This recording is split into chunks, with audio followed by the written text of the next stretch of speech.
As I said before we began rolling, we have a lot of screenwriters who watch our channel. I'm wondering if you can talk about how you and your writing partner, Jason, ended up getting signed with an agency. Oh, good question. So we were bashing each other's screenplays. We were roommates in New York. We were slumming it in Queens.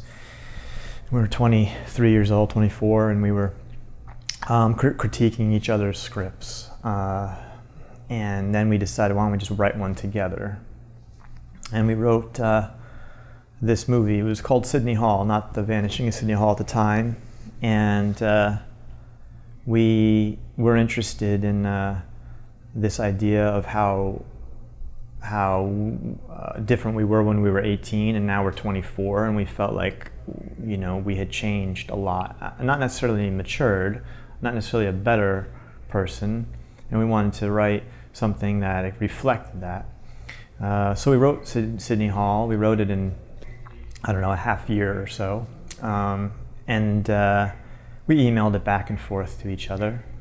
And then a friend of mine, Paul Wesley, had a manager, and he gave it to a manager, and she gave it to, at that time, WME.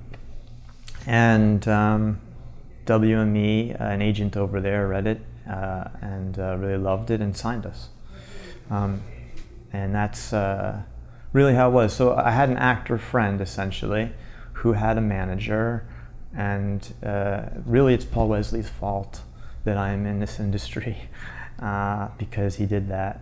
And he also is good with notes and has helped me with other, giving me notes on some of my other screenplays. But I think for an aspiring screenwriter, unsolicited scripts is the problem, right? You know, you know, finding out who to give it to or anything like that. I think you know, people in the film industry is completely and wholly based on relationships and knowing people, and you don't have to know the big stars or the big managers or anything like that. But I think any aspiring screenwriter, if they know someone who plays bit parts on a show or something like that, and that person is a manager or an agent, I'd say that's a good route to go, the way we did it, which is, you know, see if they like your script and maybe give it to them and see and get it so that, you know, a screenplay coming from, if a screenplay goes to someone of importance who can